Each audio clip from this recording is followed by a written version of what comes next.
कि सो जैसे मैंने इन्फॉर्म किया था आप लोगों को कि पीरियोडिक टेबल से स्टार्ट करेंगे हम आज। ठीक है। देखिए पीरियोडिक टेबल जो हम पढ़ते हैं अभी वो है मॉडर्न पीरियोडिक टेबल। ठीक है।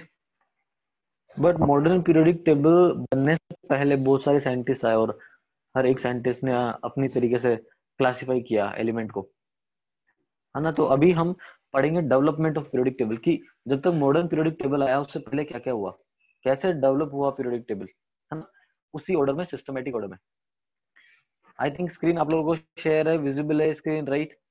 ठीक है। पीरियोडिक टेबल में सबसे पहले देखिए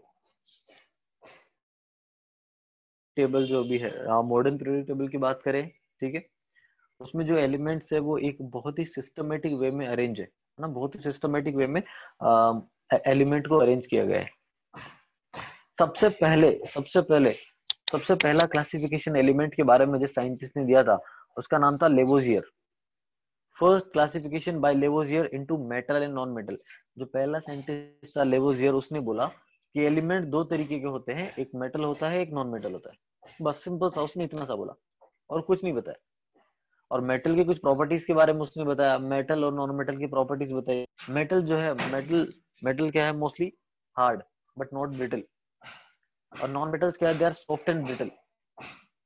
बाकी मेटल के बारे में क्या बताया, they are good conductor of heat and electricity. Non metals के बारे में बताया, they are not good conductor of heat and electricity. एक एक्सेप्शन है, graphite being an exception is a good conductor of electricity, right. Graphite जो है एक अच्छा कंडक्टर होता है इलेक्ट्रिसिटी का, ऑल्दो एक नॉन मेटल है ना। उसके बाद जो थर्ड डिफरेंस है वो है कि जो मेटल्स होते हैं उसमें दे आर सोनरस, उसमें सोनरस प्रॉपर्टी होता है। सोनरस मतलब कि जब भी कोई मेटल का एलिमेंट को या मेटल के ऑब्जेक्ट को आप हैमर करते हो तो आपको क्लियर साउंड सुनाई देगा, एक क्लियर साउंड सुनाई देगा।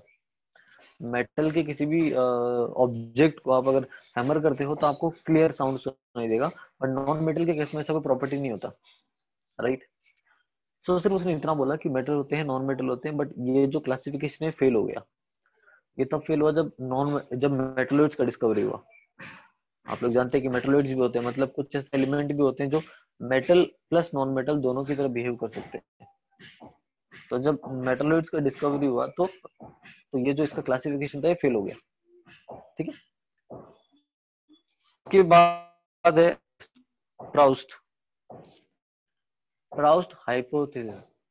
हाइपोथेसिस इसलिए बोला जाता है क्योंकि उसने अज्यूम किया बस।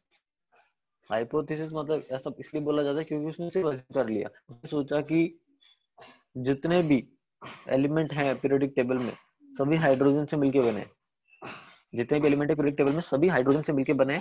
अगर ऐसा है तो अगर ऐसा है तो सोचिए, हाइड्रोजन का एटॉमिक मास कितना होता है, 1 AMU, राइट। तो अगर कोई भी एलिमेंट हाइड्रोजन से मिलके बना है तो या तो उसका मास 2 AMU होगा या 3 AMU होगा या 4 AMU होगा, मतलब इंटीजर होगा, इंटीजर इंटू AMU होगा। सिंपल सी बात है। और जब हमने क्लोरीन के बारे में स्टडी किया तो क्लोरीन का जो एटॉमिक मास आया वो 35.5 आया। क्लोरीन का जो एटॉमिक मास है 35.5। अब 35.5 कब आया होगा, जब क्लोरीन 35.5 हाइड्रोजन से मिलके बना हो। अब 35 हाइड्रोजन का मतलब तो समझ में आता है, 36 हाइड्रोजन का मतलब भी समझ में आता है। 35.5 हाइड्रोजन का क्या मीनिंग है कि 35 हाइड्रोजन हाफ हाइड्रोजन एटम है, ऐसा पॉसिबल ही नहीं है ना। हाफ एटम का क्या लॉजिक है, कोई लॉजिक ही नहीं है, राइट। इसका मतलब उसने जो अज्यूम किया था कि सभी हाइड्रोजन से मिलकर बने होते हैं, ये तब फेल हो गया जब हमें बहुत सारे एलिमेंट का फ्रैक्शनल मॉलिक्यूलर मास पता चला, फ्रैक्शनल एटॉमिक मास पता चला। जैसे क्लोरीन का जैसे पता चला कि इसका एटॉमिक मास फ्रैक्शनल होता है, प्राउस्ट का हाइपोथेसिस फेल हो गया। प्राउस्ट के बाद में सिंपल है डोवर्नर, ट्रायड, ट्रायड सिंस 3 से मतलब है यहाँ पे, ट्रायड मतलब होगा 3।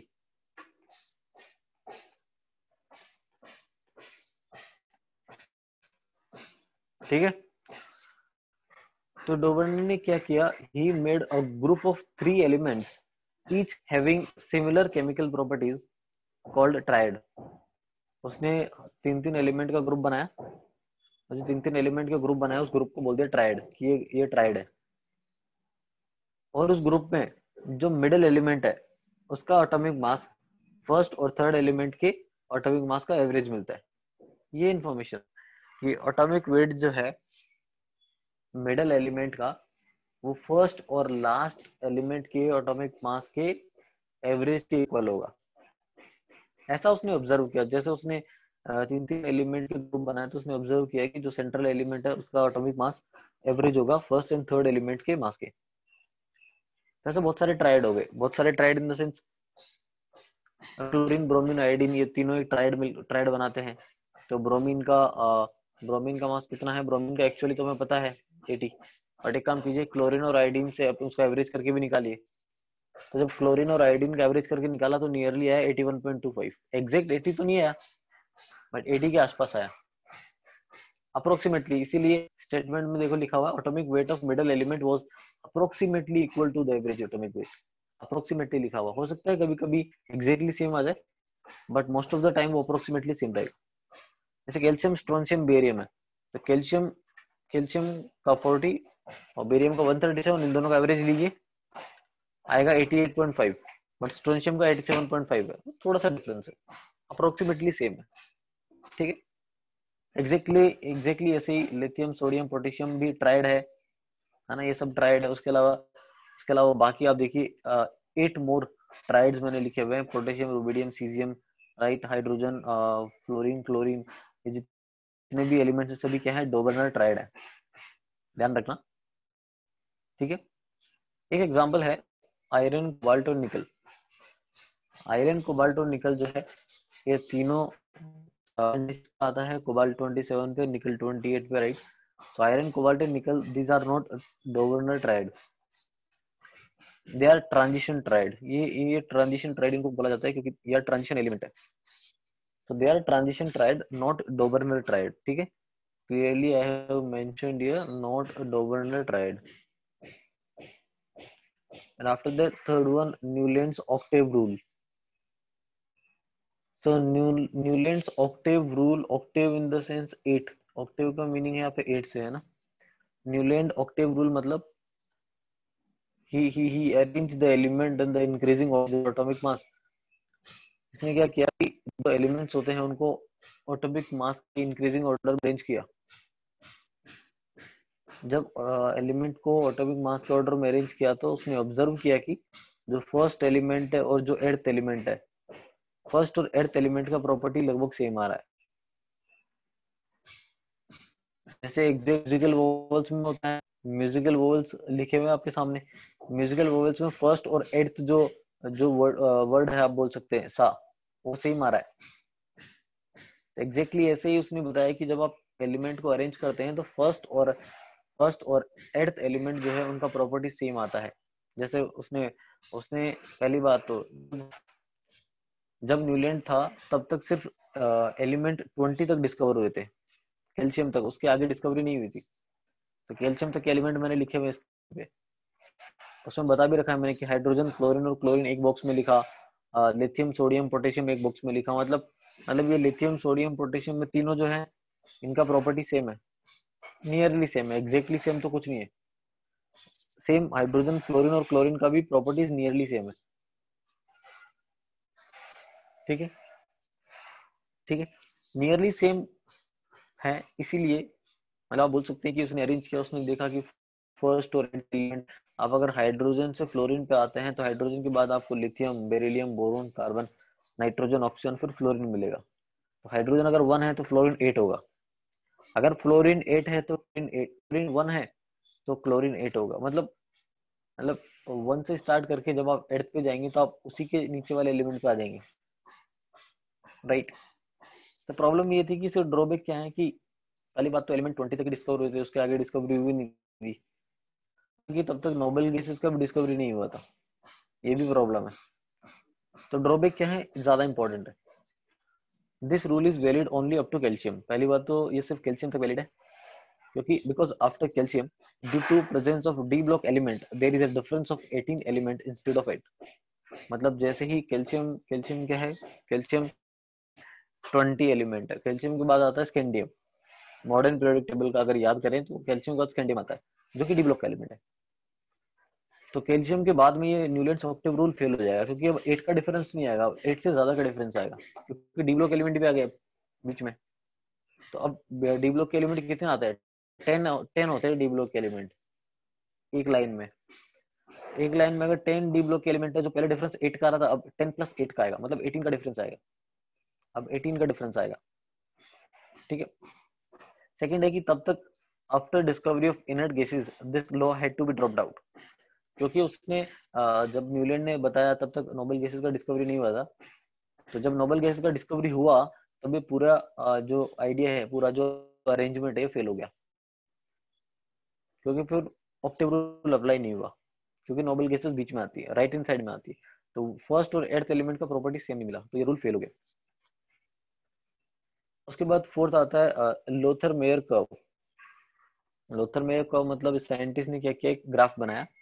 पहले मैं ग्राफ की बात कर लेता हूँ। ग्राफ बनाया, ग्राफ था एटॉमिक वॉल्यूम और एटॉमिक मास के बीच में। ये भी क्लियर रखना है कि एटॉमिक वॉल्यूम वाई एक्सिस पे लिया और एटॉमिक मास एक्स एक्सिस पे लिया, ठीक है। ऐसा कुछ ग्राफ मिला, आप लोग को स्क्रीन पे दिख रहा है, ऐसा कुछ ग्राफ मिला उसको। ये जो ग्राफ है, ये एक वेव के फॉर्म में है, वेव के फॉर्म में। और आप जानते हैं कि एक वेव में क्या क्या है, एक वेव में टॉप होता है, बॉटम होता है, असेंडिंग होता है, डिसेंडिंग होता है, 4 पार्ट्स होते हैं। एक जो वेव है उसमें असेंडिंग पार्ट होगा, डिसेंडिंग होगा, टॉप होगा, बॉटम होगा। तो जब उसने ग्राफ ड्रॉ किया, तो उसने ऑब्जर्व किया कि जो सबसे टॉप है वहां पे एल्कली मेटल्स है, टॉप पे एल्कली मेटल है, जैसे आप देख सकते हैं lithium, sodium, potassium, rubidium, caesium लिखा हुआ है मैंने ना।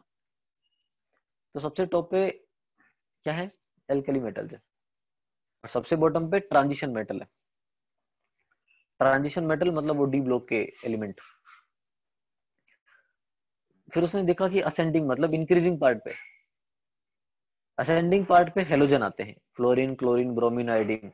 और डिसेंडिंग पे, डिसेंडिंग मतलब इंक्रीज होते हुए, तो डिसेंडिंग पे आता है एल्कलाइन अर्थ मेटल।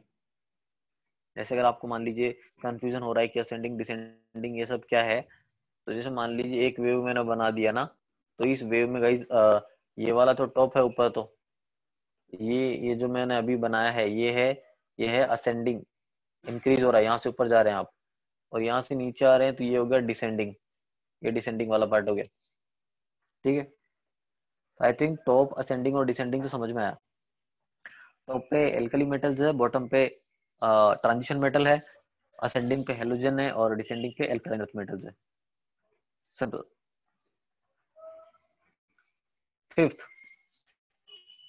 उसी ऑर्डर को कंटिन्यू करते हैं। फिफ्थ पे है मेंडलीव्स पीरियोडिक टेबल।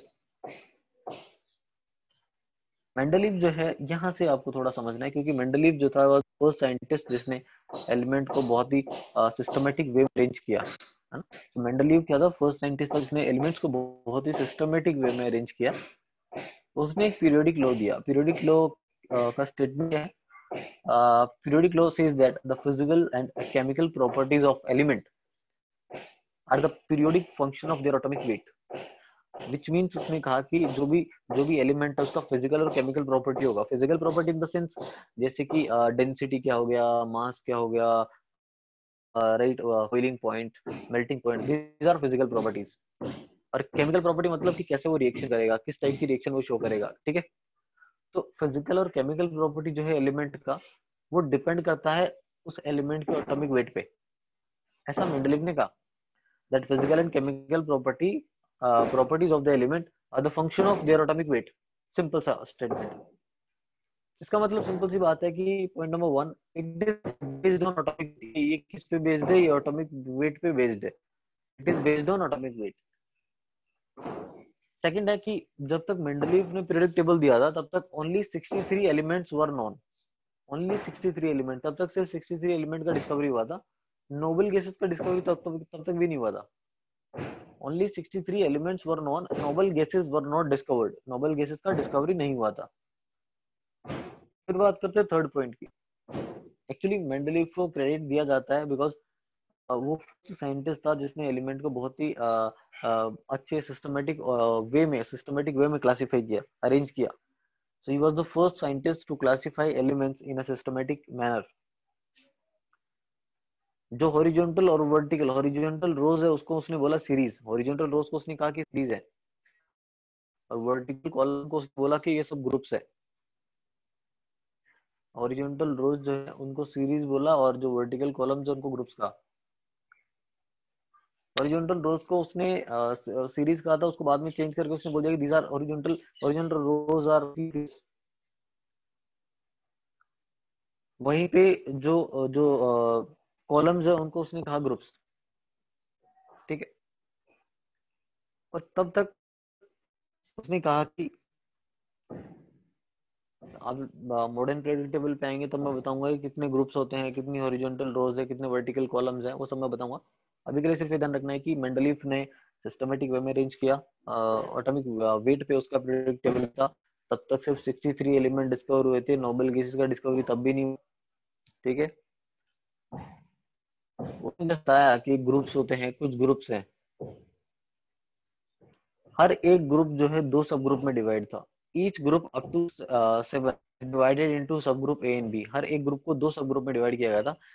हर ग्रुप के नीचे सब ग्रुप बनाए गए थे, सब ग्रुप पे लिखा गया था A and B, A and B sub पे। जो ए सब ग्रुप है उसके अंदर नॉर्मल एलिमेंट्स थे। नॉर्मल एलिमेंट्स होते हैं एस और पी ब्लॉक के एलिमेंट। अब ये एस और पी ब्लॉक के एलिमेंट क्या होते हैं, मॉडर्न पीरियोडिक टेबल जब स्टार्ट होगा तो मैं क्लियर कर दूंगा। अब बी बी सब ग्रुप में कौन से होते हैं, बी में होते हैं transition elements. Transition elements generally होते हैं डी ब्लॉक एलिमेंट ना। ये डी ब्लॉक एलिमेंट भी आपको क्लियर हो जाएगा। ठीक है। The seventh group was consist of elements in 3 रोज। उसने बोला कि 7 तक हर एक जो है दो सब ग्रुप में डिवाइड थे। राइट। सेवंथ जो ग्रुप है, सेवंथ ग्रुप में उसने बोला कि सेवंथ ग्रुप में टोटल 3 रोज थी, और 3 रोज में मिला के हर एक रो में 3 एलिमेंट, 3 रो में टोटल 9 एलिमेंट हो गए। 9 एलिमेंट आते हैं, वो कौन कौन से हैं? आयरन, कोबाल्ट, निकल, ये osmium, iridium, platinum, ruthenium, rhodium and palladium, ये सब एलिमेंट्स जो लिखे हुए हैं। फिर उसने बताया सबसे इंपॉर्टेंट पॉइंट कि एलिमेंट जो होते हैं एक पीरियोडिक टेबल के या एक ही ग्रुप के, elements belonging to exhibit similar property.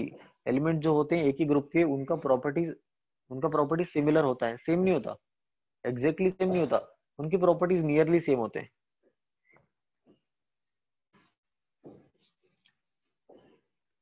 ठीक है। एडवांटेज क्या है? Advantage of Mendeleev's.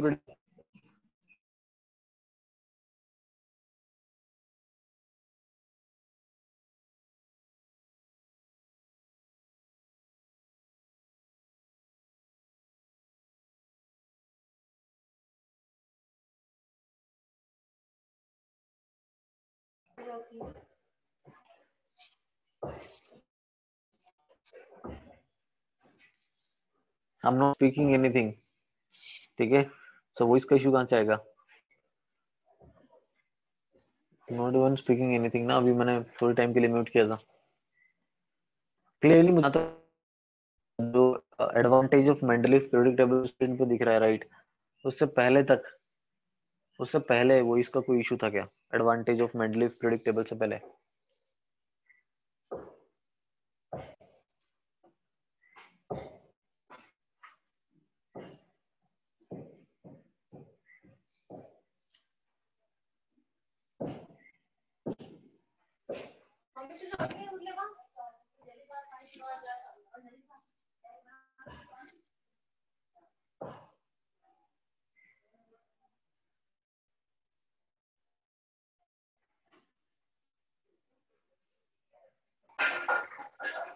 ठीक है।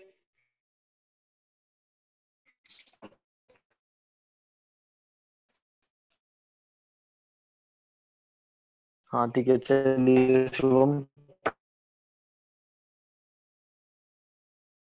ट्राई करते हैं, इस बार नहीं होना चाहिए वैसे।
जो मेंडलीव था वो फर्स्ट साइंटिस्ट था जिसने बहुत ही सिस्टमेटिक वे में एलिमेंट्स को अरेंज किया, बहुत ही ज्यादा सिस्टमेटिक वे में एलिमेंट्स को अरेंज किया। उस बात का इसको क्रेडिट दिया जाता है, क्योंकि जब आप सिस्टमेटिक वे में एलिमेंट अरेंज कर देते हो, क्लासिफाई कर देते हो ना, तो इतनी इंडिविजुअल स्टडी करने लोगे, it takes lot of time ना। तो हमने क्या किया, एलिमेंट को इस तरीके से अरेंज किया कि ताकि उनको तो इस बात का क्रेडिट मेंडलीव को दिया जाता है। एडवांटेज क्या क्या है पीरियोडिक टेबल के, उसने जो भी पीरियोडिक टेबल बताया तब तक सिर्फ 63 एलिमेंट नोन थे, बट एडवांटेज क्या है? एडवांटेज सबसे पहला ही सबसे इंपॉर्टेंट है, स्टडी ऑफ एलिमेंट। सबसे पहले जो लिखा है स्टडी ऑफ एलिमेंट्स, यही were classified in group according to their similar property, so study of the properties of element। ये यहाँ पे फालतू में लिखा हुआ है, इतना समझ लीजिए कि फर्स्ट टाइम ऐसा हुआ कि उसने एलिमेंट्स को क्लासिफाई किया एक ही ग्रुप में, और एक ही ग्रुप में जो एलिमेंट आ रहे थे उनका प्रॉपर्टी सिमिलर था। ध्यान से सुनना, मैंने सिमिलर कहा है, सेम नहीं कहा है।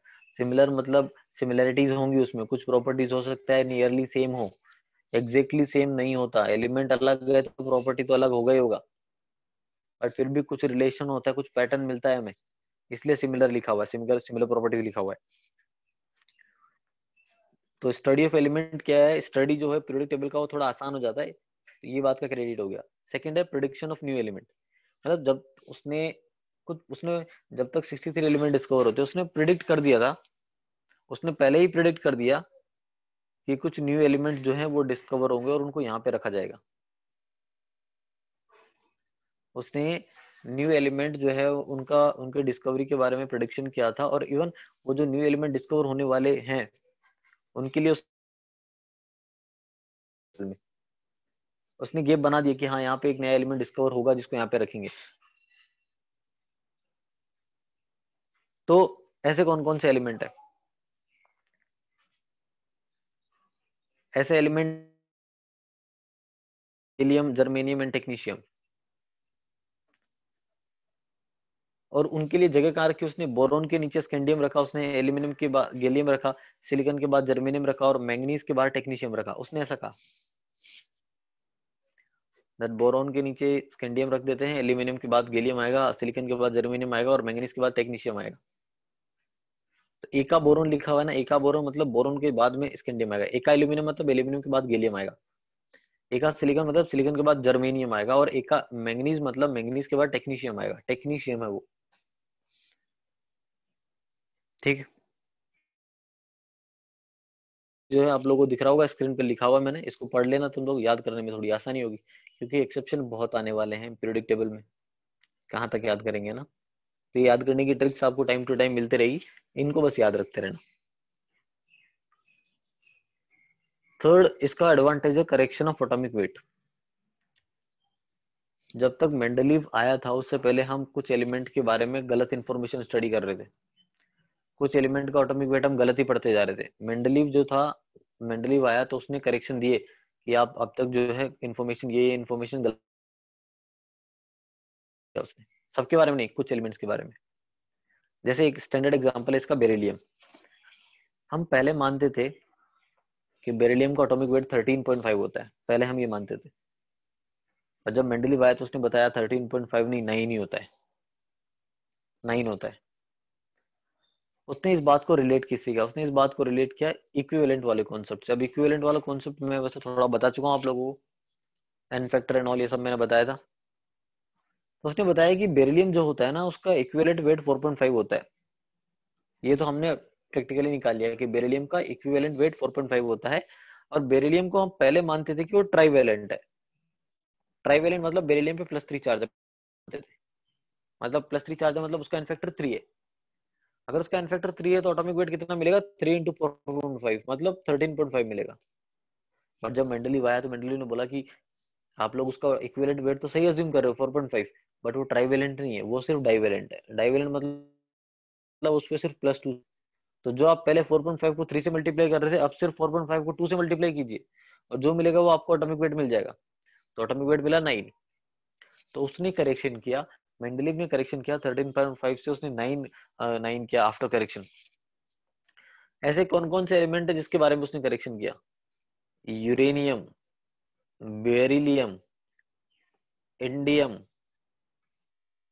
यह है गोल्ड, फिर है प्लेटिनम। ठीक है, इसका भी ट्रिक लिखा हुआ नीचे, आई थिंक समझ में आ जाएगा।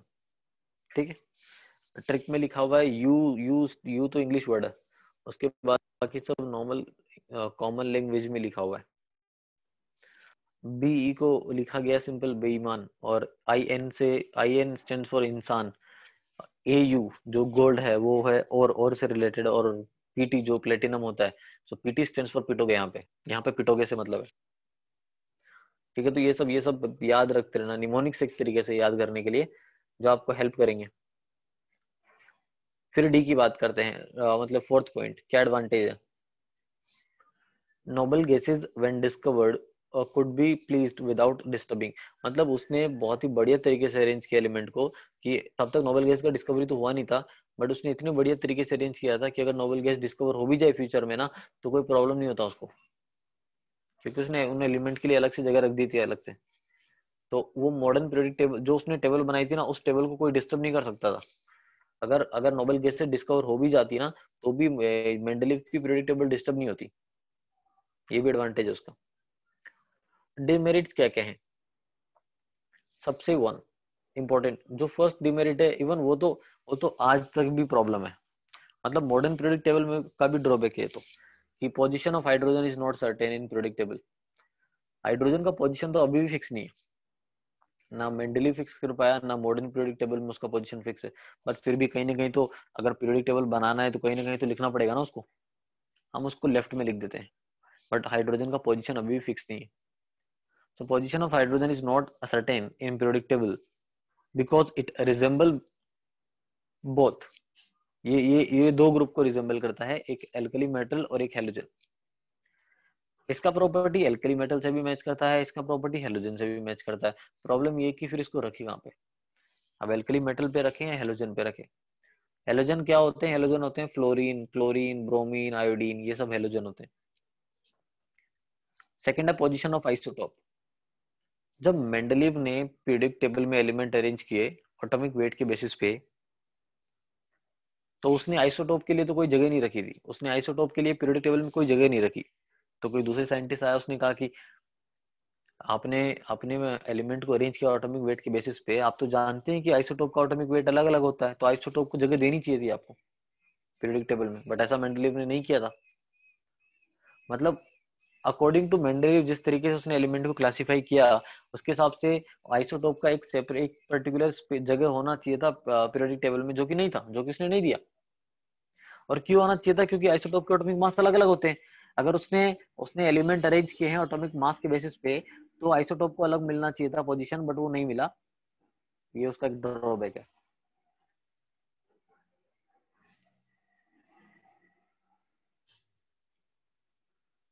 उसके बाद फोर्थ पॉइंट है anomalous pair of element.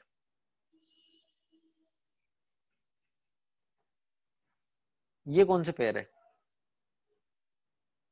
these there were some pair of element which do not follow order of atomic weight।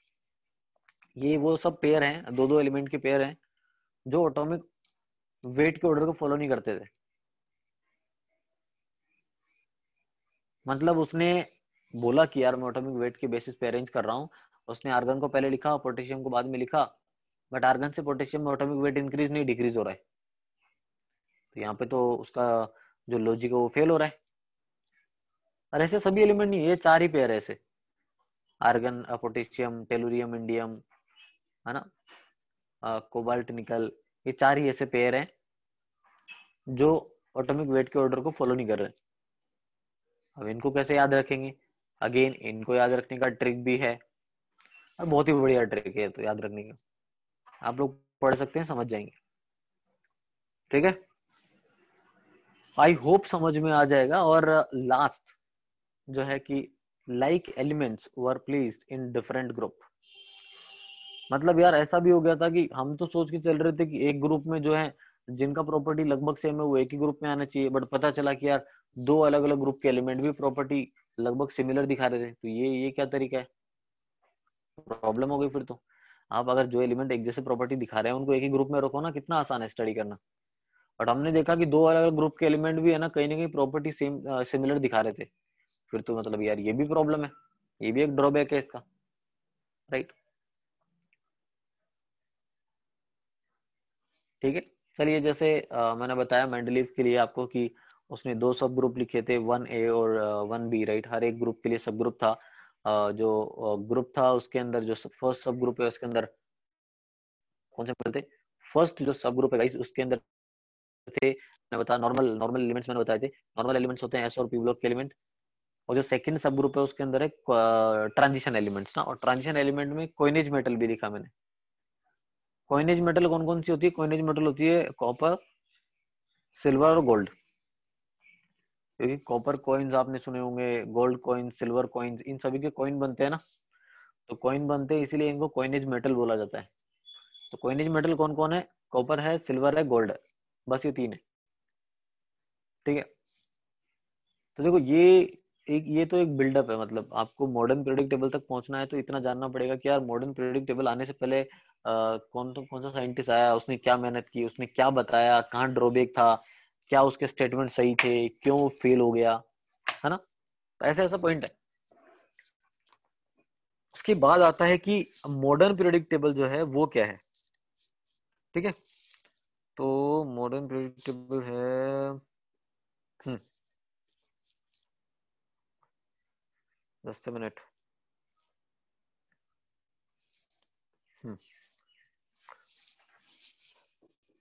Modern periodic table,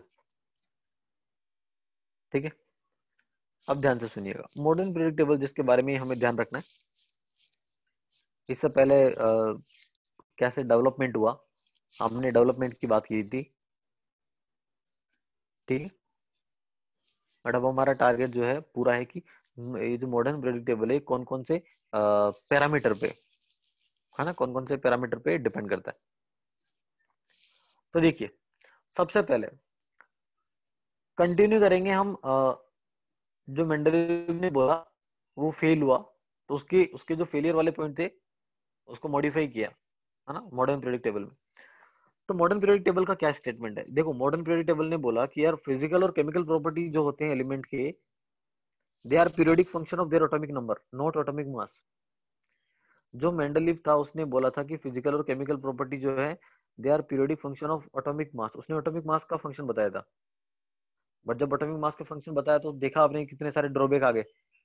but modern periodic table जो एट प्रेजेंट हम पढ़ते हैं, एक साइंटिस्ट था उसने experiment किया था, उसने ऑब्जर्व किया कि ऑटोमिक वेट पे डिपेंड नहीं करता, गलत है, मेंडलीव ने गलत बताया, ऑटोमिक वेट पे डिपेंड नहीं करता है, ऑटोमिक नंबर पे डिपेंड करता है।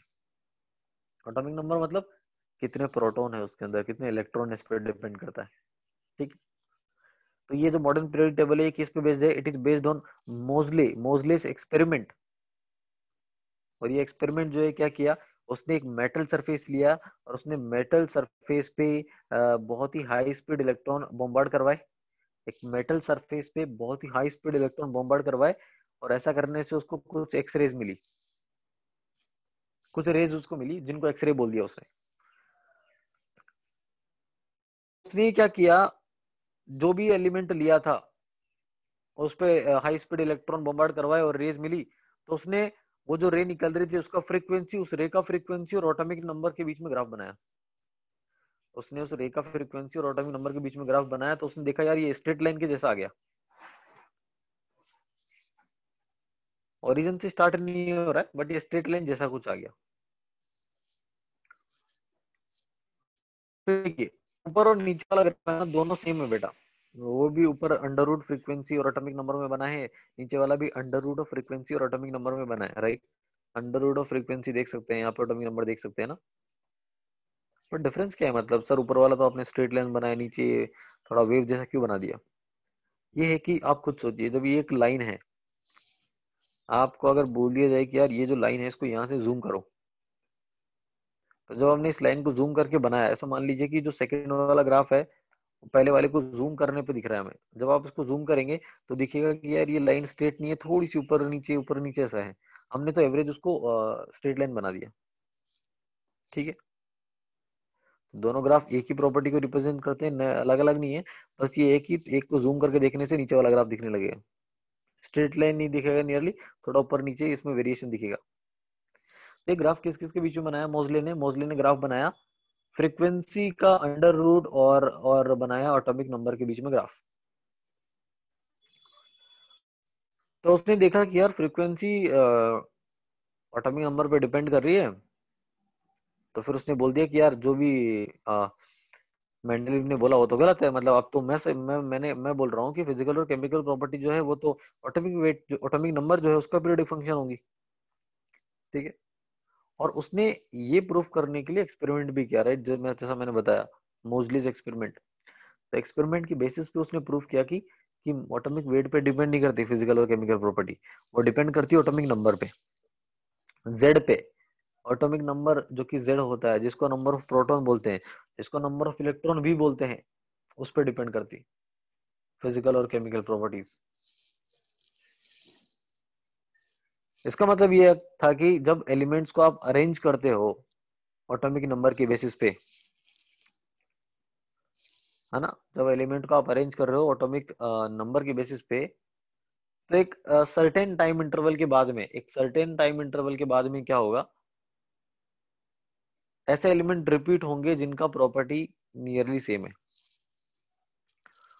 जैसे मान लीजिए कि अभी मैंने स्टार्ट किया, थोड़े टाइम बाद मैं दूसरे उस एलिमेंट में पहुंच जाऊंगा जो एलिमेंट का प्रॉपर्टी जहां से मैंने स्टार्ट किया था उसके उसके आसपास है, उसके नियरली सेम है।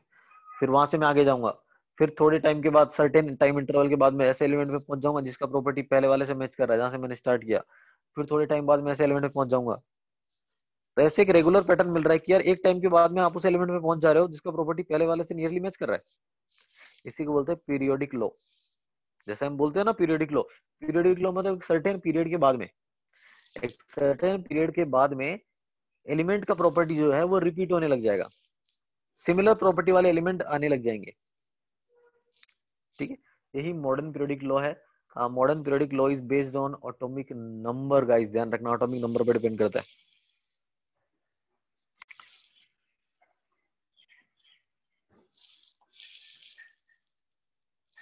ठीक है, एनालॉगस वाला जो है, एनालॉगस मतलब ये है कि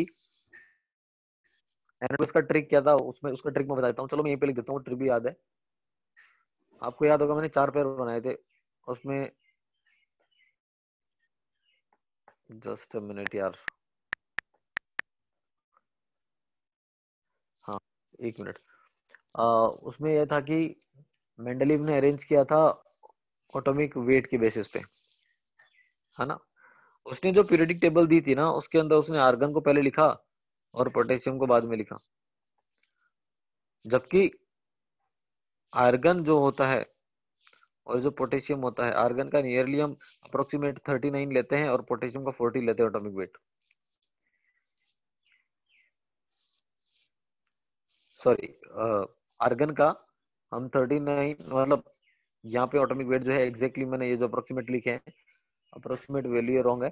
एग्जैक्टली लॉजिक क्या है उसके पीछे, एनालॉगस पेयर के पीछे, आर्गन पोटेशियम जो है उसने एलिमेंट इस तरीके से अरेंज किए थे कि उनका एटॉमिक वेट इंक्रीज हो रहा है, बट कहीं कहीं पे आपको ऐसे पेयर दिखे जहाँ पे एटॉमिक वेट डिक्रीज हो रहा था।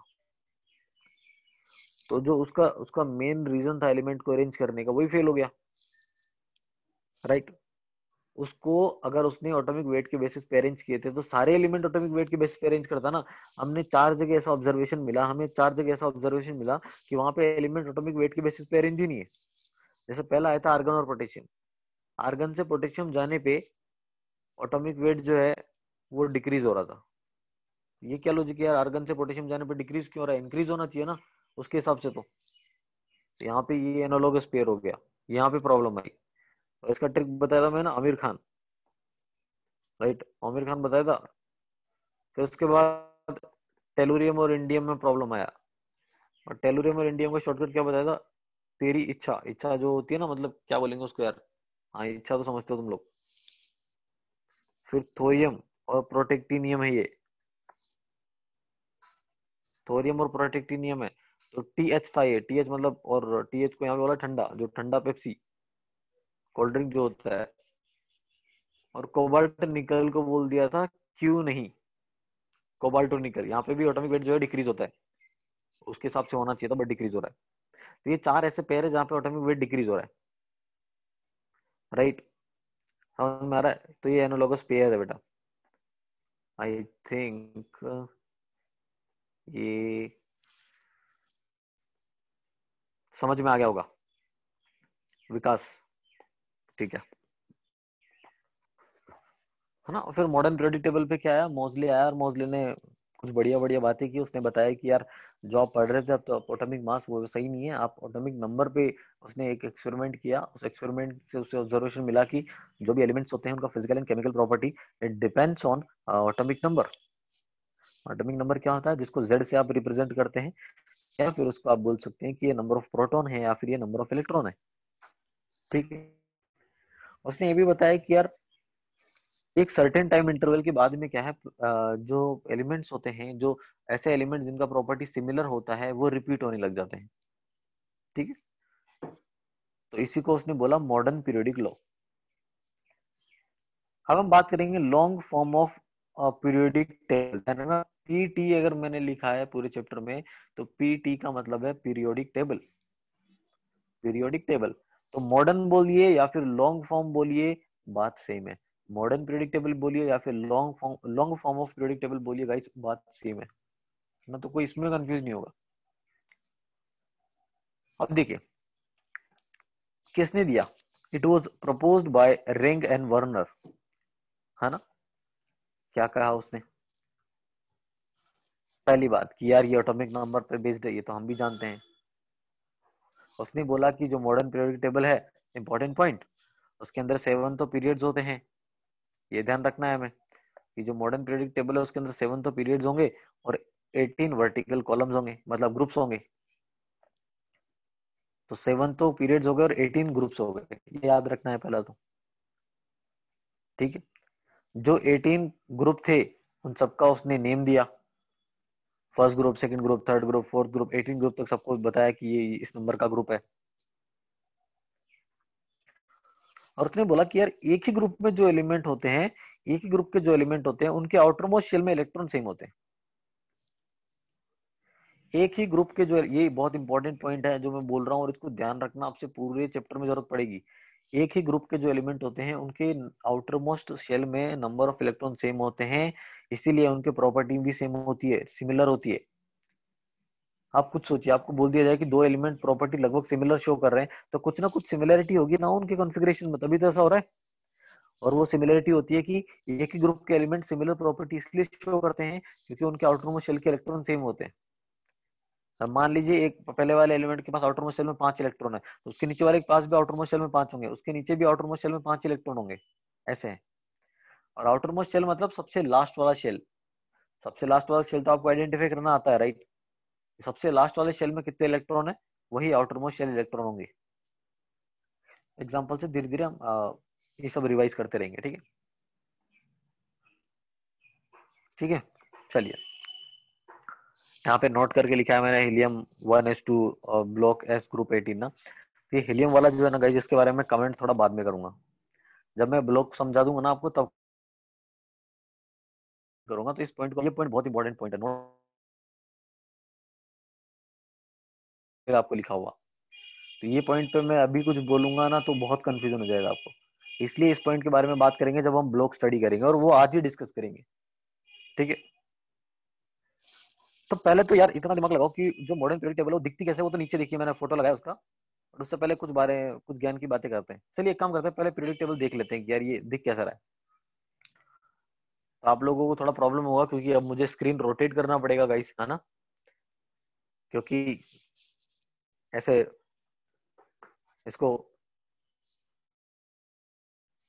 पॉसिबल नहीं था उसको एक ही ऐसे ऐसे मतलब डायरेक्टली हॉरिजॉन्टली रखना, तो मैंने इस तरीके से रखा है इसको। आई होप कि आप लोग कंफर्टेबल है ना। तो देखो क्या बातें करनी है इसके बारे में, ये है एक्सटेंडेड और long form of periodic table. अब इसके बारे में मैं जितनी बातें बोलते जा रहा हूँ हर बात सुनते रहेंगे आप लोग। देखिए पहले तो आप ये देखिए कि कौन किधर कौन सा ब्लॉक है। ये हो गया एस ब्लॉक, दिख रहा होगा एस ब्लॉक मैंने किधर सर्किल किया, राइट। ये हो गया एस ब्लॉक। एस ब्लॉक में कौन कौन आता है, फर्स्ट ए ग्रुप और सेकंड ए ग्रुप आता है। ये हो गया इधर पी ब्लॉक एलिमेंट, बीच में आ गए डी ब्लॉक एलिमेंट, और सबसे नीचे आ गए एफ ब्लॉक एलिमेंट। पहली बात सुनिए, उसने बोला 7 पीरियड्स होते हैं, बिल्कुल सही बात है। 1 2 3 4 5 6 7, देख लिए, 1 1 2 3 4 5 6 7 लिखे हुए, 7 पीरियड्स है और 18 ग्रुप्स है, ये तो पता है। फर्स्ट सेकंड थर्ड फोर, 1 से लेकर 18 तक नंबर भी लिखा हुआ है ग्रुप के ऊपर। इनको रोमन में किस तरीके से लिखते हैं, ध्यान से देखिएगा, ये बहुत इंपॉर्टेंट है। पहले वाले को 1 ए बोला, सेकंड वाले को थर्ड ए बोला, सेकंड ए बोला, थर्ड वाले को थर्ड ए नहीं बोला, थर्ड बी बोल दिया उसने। तो कोई लॉजिक नहीं है इसके पीछे, बस उसने क्लासिफाई किया इस तरीके से। तो अगर नंबर में लिखोगे ना, तो नॉर्मल नंबर में डिजिट में तो 1 2 3 4 5 6 ऐसे 1 to 18 ग्रुप हो जाएंगे एकदम ऑर्डर में। और जब रोमन में लिखा तो 1 ए आया, सेकंड ए आया, फिर थर्ड ए कहाँ से स्टार्ट हो रहा है, देखो बोरोन के ऊपर है थर्ड ए 4 ए 5 ए 6 ए 7 ए, और फिर जीरो ग्रुप आ गया। जीरो ग्रुप को नोबल नोबल गैसेस वाला ग्रुप भी बोलते हैं, उसके अंदर नोबल गैसेस होती हैं या इनर्ट गैसेस होती हैं। नोबल गैसेस या इनर्ट गैसेस किसको बोलते हैं, जो गैसेस का रिएक्टिविटी नेग्लिजिबल होता है, जो गैसेस रिएक्ट नहीं करती उनको नोबल गैसेस बोलते हैं, ठीक है। उसके अलावा देखिए, जो भी बॉक्स बने हैं ना छोटे छोटे, जो जो बॉक्स में बैकग्राउंड में देखो एलिमेंट तो लिखा हुआ है, बैकग्राउंड व्हाइट है, जहां पे बैकग्राउंड व्हाइट है वो सब मेटल है। जहां पे बैकग्राउंड ब्लैक है, जैसे डार्क ब्लैक जिसको बोल सकते हैं, जो कि आपको silicon germanium arsenic antimony tellurium astatine में दिख रहा है ना, वो मेटलोइड्स है। और मेटलोइड्स के राइट हैंड साइड में जो भी एलिमेंट्स है वो सब क्या है, नॉन मेटल है। तो पूरे अ, तो पूरे पीरियोडिक टेबल में अगर आप ध्यान से देखें, तो आपको आपसे कोई पूछे कि यार मोस्ट ऑफ द एलिमेंट क्या है, आप बोलोगे यार आधे से ज्यादा एलिमेंट तो मेटल ही है इसमें, देखिए कितने सारे मेटल है व्हाइट बैकग्राउंड वाले, है ना। सबसे कम कौन है, मेटलोइड। सबसे ज्यादा मेटल है, फिर नॉन मेटल है, और सबसे कम मेटलोइड्स है। तो एस ब्लॉक क्लियर हुआ, पी ब्लॉक क्लियर हुआ, डी ब्लॉक क्लियर हुआ, एफ ब्लॉक क्लियर हुआ। 7 ग्रुप्स है, सॉरी 7 पीरियड्स है, 18 ग्रुप से, ये भी क्लियर हुआ। मेटल लेफ्ट में होती है, नॉन मेटल राइट में होती है, मेटल और नॉन मेटल के बीच में एक लेयर होगी जिसको मेटलोइड्स बोलेंगे। और मेटलोइड्स का आपको दिख रहा है यहाँ पे ब्लैक बैकग्राउंड दिख रहा है। 1 A 2 A 3 A किसको बोलते हैं, 3 A 13 वाले ग्रुप को बोला है। 3 A 4 A 5 A 6 A 7 A, 7 A के बाद में 8 A नहीं बोला, जीरो ग्रुप बोल दिया। बी में कहां से स्टार्ट किया उसने, देखो 3 B से स्टार्ट किया, स्कैंडियम स्कैंडियम वाला जो है ना 21 वाला, 3 B 4 B 5 B 6 B 7 B। उसके बाद 8 में उसने 3 ग्रुप बोल दिए, 8 9 और 10, फिर 1 B और 2 B। तो ये जो पीरियोडिक टेबल है गाइस, इसमें आपको क्या ध्यान रखना है कि किधर एस आता है, किधर पी है, डी कहाँ पे है, एफ कहाँ पे है। आप एफ ब्लॉक को ध्यान से देखेंगे तो समझ में आ जाएगा आपको कि लेफ्ट टू राइट जाने पे सब कुछ बढ़िया चल रहा था, 1 2 3 4 5 डिजिट एकदम सिस्टमेटिक ऑर्डर में चल रहा था। मैं जहां की बात कर रहा हूँ वहां पे ध्यान से देखना आप। लेंथेनम को देखो, जिसको मैंने सर्कल किया अभी 57 वाले को, 57 के बाद में डायरेक्ट 72 आ गया, हाफनियम जिसको बोलते हैं, है ना। हाफनियम जिसको बोलते हैं, हाफनियम बोलते हैं। 57 के बाद 72 आ गया, तो बीच वाले एलिमेंट कहाँ गए, 58 से 71 वाले। 58 से 71 वाले हो ये लिखे हुए यहाँ पे लेंथेनाइट सीरीज, ये लेंथेनाइट सीरीज है। ऐसा ही डिफरेंस कहाँ पे आ रहा है, एक्टेनाइड 89 से, देखिए 89 एक्टेनाइड जो है 89 के बाद में 104 आ रहा है, तो 90 से 103 कहाँ पे है, 90 से 103 पे एक्टेनाइड सीरीज। तो ये ध्यान रखना है, लेंथेनाइड सीरीज में 14 एलिमेंट है, एक्टेनाइड सीरीज में 14 एलिमेंट है, 14 + 14 total 28। So basically F block में 28 एलिमेंट्स है, टोटल 28 एलिमेंट्स, ठीक है। बाकी कौन कहाँ से कहाँ तक स्टार्ट होते हैं वो सब हम डिस्कस करेंगे धीरे धीरे। मैं अभी कुछ ये पीरियोडिक टेबल वाला जो है इसके बारे में इतना जो मैंने बताया, आप उतना ध्यान रखें तो ज्यादा बढ़िया है कि एस ब्लॉक लेफ्ट में है, पी ब्लॉक राइट में है, डी ब्लॉक बीच में है, एफ ब्लॉक को रखने के लिए जगह नहीं थी बीच में, इसलिए साइड में रख दिया, उसको नीचे रख दिया। Otherwise F block periodic table के बीच का पार्ट है। आप खुद सोचिए 57 से 72 आपने लिख दिया, बीच वाले एलिमेंट कहाँ पे है? बीच वाले एलिमेंट को रखने के लिए इसने साइड में लिख दिया अलग से, ये एफ ब्लॉक एलिमेंट हो गए। ग्रुप का नंबर क्या है, रोमन में क्या है, नॉर्मल क्या है, पीरियड नंबर कौन सा है, सब पता होना चाहिए। अब तक 7 पीरियड है, ठीक है, ठीक है, चलिए बढ़िया। तो आई होप कि यहां तक किसी को कोई प्रॉब्लम नहीं होगी। हाँ, तो बताइए कि ये मॉडर्न पीरियोडिक टेबल में जो मैंने बताया तुम लोगों को, जितना भी बताया कि मेटल क्या है, नॉन मेटल किधर है, मॉडर्न पीरियोडिक टेबल अभी आप लोगों ने देखा भी, राइट, ये मॉड्यूल में भी आपको मिल जाएगा। देखो वैसे बताऊं कि एलिमेंट तो आपको सारे याद रखने ही पड़ेंगे ना, क्योंकि अब आप 10th में नहीं रहे, आप 11th में आ गए, आपको याद बहुत रखना पड़ेगा। बट याद हो जाते हैं, ऐसी बात नहीं है, सब करते हैं, हम भी करेंगे और याद हो जाएगा, आसान है, ठीक है। बट ये जो मैंने बताया मेटल नॉन मेटल ग्रुप के बारे में, एफ ब्लॉक एलिमेंट 57 58 से 71 और 90 टू 103 होते हैं, ये सब पॉइंट आई थिंक आपको समझ में होंगे, राइट। तो मुझे ये बताओ कि जो जितनी भी बातें हमने की मॉडर्न पीरियोडिक टेबल के बारे में, कि किसने प्रपोज किया, कि कब आया, राइट, कितने ग्रुप होते हैं, उसके बाद किस पे डिपेंड करता है, किस साइंटिस्ट ने एक्सपेरिमेंट किया तो ये पता चला, ठीक है, और कैसा दिखता है, मेटल है उसमें, नॉन मेटल है, मेटलोइड्स है उसमें, कौन से एलिमेंट कहाँ पे रखे हुए हैं, ये इतना बेसिक आइडिया लगाया नहीं मॉडर्न पीरियोडिक टेबल के बारे में। इतना बताओ अभी सिर्फ कि जो बेसिक आइडिया हमने पढ़ा मॉडर्न पीरियोडिक टेबल या long form of periodic table के बारे में, ये क्लियर होता है या नहीं? है ना? ठीक है, चलिए, ठीक है, इतना तो क्लियर हो गया हमें, ग्रेट। अब बाकी हमें क्या करना है, अब देखो, अब थोड़ा ध्यान से, अब थोड़ा थोड़ा लेवल अप करते हैं हम अपना, और थोड़ी एडवांस इंफॉर्मेशन गैदर करते हैं मॉडर्न पीरियोडिक टेबल के बारे में, थोड़ा टेक्निकल बात करते हैं। ठीक है, आपको पता है कि 7 पीरियड है, बिल्कुल सही बात है। टोटल नंबर ऑफ एलिमेंट हर एक पीरियड में कितने नंबर है उसकी भी बात करेंगे। चलिए आप देखिए, अब एक बार फिर से मैं टेबल पे जा रहा हूँ, आप ध्यान से देखेंगे तो आपको पता चल जाएगा कि यार सर जो पहले वाला पीरियड है उसके अंदर तो हाइड्रोजन और हीलियम ही है, मतलब दो ही एलिमेंट है। सेकेंड वाले पीरियड में लिथियम है, बेरिलियम है, बोरोन है, कार्बन है, नाइट्रोजन है, ऑक्सीजन है, फ्लोरीन है, नियोन है।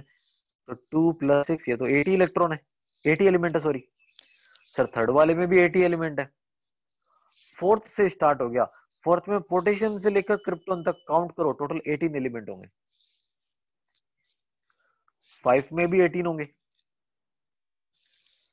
सिक्स वाला जो है उसको ध्यान से सुनना, मैंने सिक्स वाले पीरियड में, आप लोग समझ पा रहे होंगे सिक्स पीरियड कौन सा है, राइट। सिक्स पीरियड में मैंने सर्कल बनाया हुआ है लेंथेनम और हॉफनियम पे, है ना, लेंथेनम और हॉफनियम पे मैंने सर्कल बनाया हुआ है। 57 के बाद 72 आ गया, तो 57 से 72 के बीच में 14 डिजिट और आती है, 14 नंबर और आते हैं। तो 14 भी यहीं पे रखे हुए हैं एक्चुअली में, बट उसको अलग से दिखाया गया है नीचे आप लोगों को। तो अगर आपसे कोई पूछे ना कि यार ये सर 58 से 71 अलग अलग नहीं है बेटा, ये 57 और 72 के बीच में ही है, बट वहां पे जगह नहीं थी, इसलिए यार इधर से लिख दिया इन्होंने। तो अगर आपसे कोई पूछे कि यार पहले पीरियड में कितने एलिमेंट, आप बोलोगे 2 है, सेकंड में 8 है, थर्ड में 8 है, फोर्थ में 18 है, फिफ्थ में भी 18 है, बस सिक्स में बहुत ज्यादा है सर, क्योंकि सिक्स में दिखने वाले तो 18 है ही, उसके अलावा 57 से 72 के बीच में जो 14 एलिमेंट है उनको भी तो काउंट करो, वो भी तो इसी इसी पीरियड में आते हैं। बिल्कुल सही बात है, उनको भी काउंट करेंगे। तो सिक्स पीरियड में होते हैं टोटल एलिमेंट 18 + 14 मतलब 32 होते हैं। 18 तो दिख रहे हैं आपको, और 14 एलिमेंट 57 से 72 के बीच में भी तो होंगे। ऐसे तो आप बोलोगे सर सेवंथ पीरियड में भी है, बट सेवंथ पीरियड में गाइस आप देखो, देखो जो आपके सिलेबस में है, वैसे तो मैं आपको बता दूं, आज तक एट प्रेजेंट की अगर हम बात करें तो 118 इतने एलिमेंट डिस्कवर हो चुके हैं, 118 इतने एलिमेंट डिस्कवर हो चुके हैं पीरियोडिक टेबल में, है ना। बट जितना हम स्टडी कर रहे हैं जेई में, या जेई का जो हमारा सिलेबस है, उसमें हम ये मान के चलेंगे कि जो भी नोट्स होते हैं, जो भी इंफॉर्मेशन है, वो 112 एलिमेंट तक है, 112 एलिमेंट तक ही हम पढ़ रहे हैं। तो कोई ये नहीं सोचेगा कि सर 112 एलिमेंट ही डिस्कवर है, नहीं। अब तक टोटल एट प्रेजेंट आज तक 118 एलिमेंट डिस्कवर हो चुके हैं, बट हम स्टडी सिर्फ 112 तक करेंगे। तो सेवंथ वाले पीरियड में देखिए 112 एलिमेंट लास्ट है। तो सेवंथ वाले पीरियड का आप बोल दोगे कि ये इनकम्प्लीट है, अभी तक कंप्लीट नहीं हुआ, इसमें और भी बहुत सारे एलिमेंट आने बाकी है। तो ये क्या है, एक इनकम्प्लीट है, ऐसा बोल सकते हैं ना। चलिए, आई थिंक क्लियर हुआ। जस्ट अ मिनट यार। हाँ, अब देखिए ध्यान से सुनिए। फर्स्ट पीरियड में 2 ही एलिमेंट है, तो मैंने लिख दिया 2 ही होते हैं। सेकंड पीरियड में 8 होते हैं, थर्ड में 8 होते हैं, फोर्थ में 18 होगा, 15 में 5 में 8 होगा, 16 में 32 कैसे लिखा, 14 प्लस 18 करके लिखा, ठीक है। 17 में कुछ क्यों नहीं लिखा, क्योंकि 17 अभी इनकम्प्लीट है। 17 क्या है, अभी इनकम्प्लीट है। तो पहले वाला ग्रुप शॉर्टेस्ट है, बहुत ही छोटा है, 2 एलिमेंट है। सेकंड और थर्ड शॉर्ट है, 8 और 8 एलिमेंट है। 4 और 5th ग्रुप लॉन्ग ग्रुप है। 6 वाला तो लॉन्गेस्ट है यार, उसके अंदर तो 32 एलिमेंट आ रहे हैं, तो ये भी पता होना चाहिए शॉर्टेस्ट कौन सा है, लॉन्गेस्ट कौन सा है। फर्स्ट वाले ग्रुप में हाइड्रोजन और हीलियम 2 ही एलिमेंट आ रहे हैं। सेकंड वाले में लिथियम से नियोन तक, लिथियम से नियोन तक 8 एलिमेंट्स आ रहे हैं, ठीक है। थर्ड वाले में सोडियम से लेकर, ये यहाँ पे आएगा, सोडियम से लेकर आर्गन तक, सोडियम से लेकर आर्गन तक 8 एलिमेंट्स आ रहे हैं। फोर्थ वाले में पोटेशियम से लेकर क्रिप्टॉन तक 18 आ रहे हैं। फिफ्थ वाले में रुबिडियम से लेकर जेनॉन तक 18 आ रहे हैं। सिक्स वाले में सीजियम से लेकर रेडोन तक 32 आ रहे हैं। और सेवंथ वाला तो इनकम्प्लीट है, तो फ्रेंशियम से स्टार्ट हो रहा है, बट कहां पे फिनिश होगा अभी तक नहीं बोल सकते, क्योंकि इनकम्प्लीट है, अभी डिस्कवरी चलते जा रहा है उसका। अब आप लोगों ने देखा होगा कि सर ने हर एक बात डिस्कस कर ली, बट ये वाला लाइन डिस्कस क्यों नहीं किया, एस पी है ना। करूंगा, इसके बारे में भी डिस्कस करूंगा मैं, बट ये वाला जो पॉइंट है ना, ये थोड़ा समझना टफ है ना। ये ध्यान से सुनना, इस पॉइंट की बात कर रहा हूँ जिसपे मैंने एरो बनाया। पहले वाले पीरियड में इलेक्ट्रॉन सिर्फ एस में जाएंगे, एस में जाएंगे। सेकंड वाले में एस और पी लिखा हुआ है ना, इसका मतलब एस में जाएंगे, पी में जाएंगे, ऐसे याद रखना है ये। पहले वाले में सिर्फ एस में जाएगा, सेकंड वाले में एस और पी में जाएगा, थर्ड वाले में भी एस और पी में जाएगा, फोर्थ वाले में एस डी पी में जाएगा, फाइव्थ वाले में भी एस डी पी में जाएगा, सिक्स वाले में एस एफ डी पी में जाएगा, सेवंथ वाले में भी एस एफ डी पी में जाएगा। तो ये आपको याद ही रखना है, S P, S D P, S D P, S F D P, S F D P, ऐसे याद रखना है, रटना है इसको। क्यों रटना है, क्या जरूरत है इसका, अभी समझ में आएगा। चलिए, इस पॉइंट को कंटिन्यू करते हैं एक बार फिर से। ये देखिए, एस हो गया, फिर एस पी। अब आप ध्यान से देखना, हर 2 लाइनें सेम है, मतलब आप खुद सोचिए, एस पी सेम है। जैसे ही 2 बार आया उसके बाद, अब एस और पी आ चुका था, तो डी आ गया, डी आ गया बीच में, देखो एस डी पी आ गया, डी का भी काम हो गया, अब एफ आ गया, एस एफ डी पी हो गया, एस एफ एस भी आ गया, पी भी आ गया, डी भी आ गया, एफ भी आ गया। एफ के बाद आता है जी, तो जी आ गया, फिर S G F D P, S G F D P, G भी आ गया, जी के बाद फिर आ गया एच, एच भी आ गया, देखिए S H G F D P. इसका मतलब ये गाइस, पहली बात तो ये ध्यान रखना, इसका मतलब ये है कि पहले वाले में इलेक्ट्रॉन 1s में जाएगा, फर्स्ट है इसलिए 1s में जाएगा, ये फर्स्ट पीरियड है। सेकंड वाले में एस और पी लिखा तो वो जाएगा 2s और 2p में इलेक्ट्रॉन जाएगा। थर्ड वाले में sp लिखा तो 3s और 3p में जाएगा। फोर्थ वाले में sdp लिखा तो पहले s लिख दो, फिर d लिख दो, फिर p लिख दो। फोर्थ वाला है तो s में 4 लिखो, p में 4 लिखो, d में 3 लिखो। ध्यान रखना, d हमेशा एक कम होगा।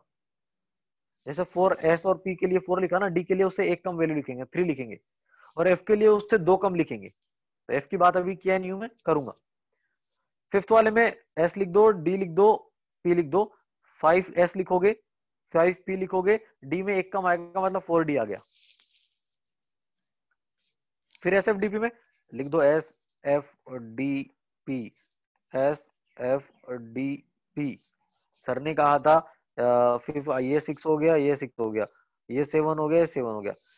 अगर 6s और 6p है तो डी में एक कम आएगा, 5 हो जाएगा, और एफ में 2 कम आएगा, मतलब 4 हो जाएगा।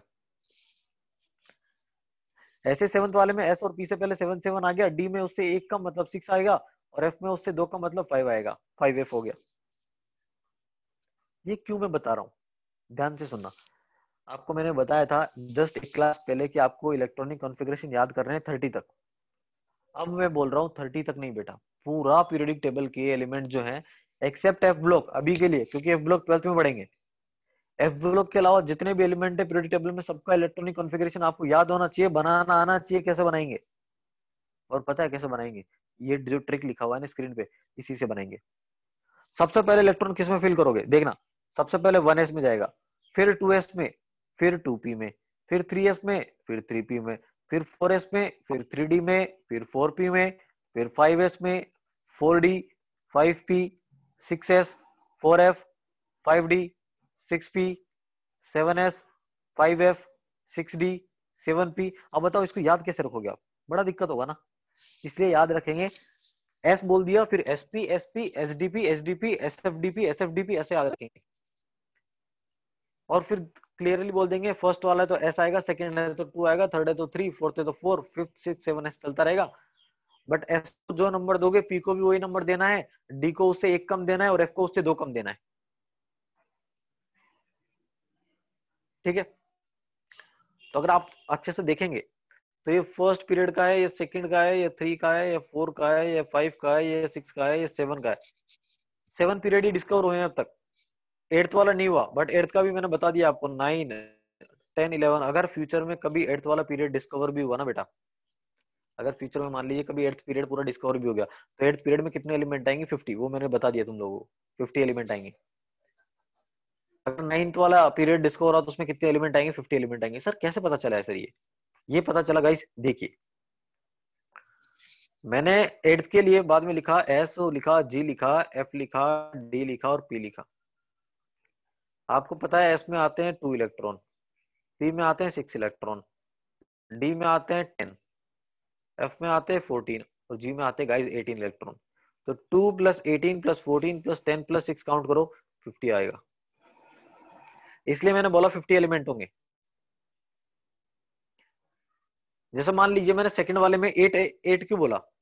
सेकंड वाले में सिर्फ 2s और 2p में इलेक्ट्रॉन जाते हैं ना, तो s में 2 जाएंगे, p में 6 जाएंगे, तो 2 प्लस 6 कितना हो गया? 8 हो गया। इसीलिए तो बोला मैंने कि 8 एलिमेंट है। तो आप तो काउंट कर लो बस इलेक्ट्रॉन को, आपको आइडिया लग जाएगा कि कितने एलिमेंट उस पीरियड में आएंगे। समझ रहे हो? फ्यूचर में मान लो कभी 9th वाला ग्रुप भी पीरियड डिस्कवर भी हुआ ना, तो उसके बारे में मैंने ऑलरेडी बता दिया कि 50 एलिमेंट आएंगे। 10th वाले पीरियड में 72 एलिमेंट आएंगे, और 7th वाले पीरियड में भी 72 एलिमेंट आएंगे। ठीक है,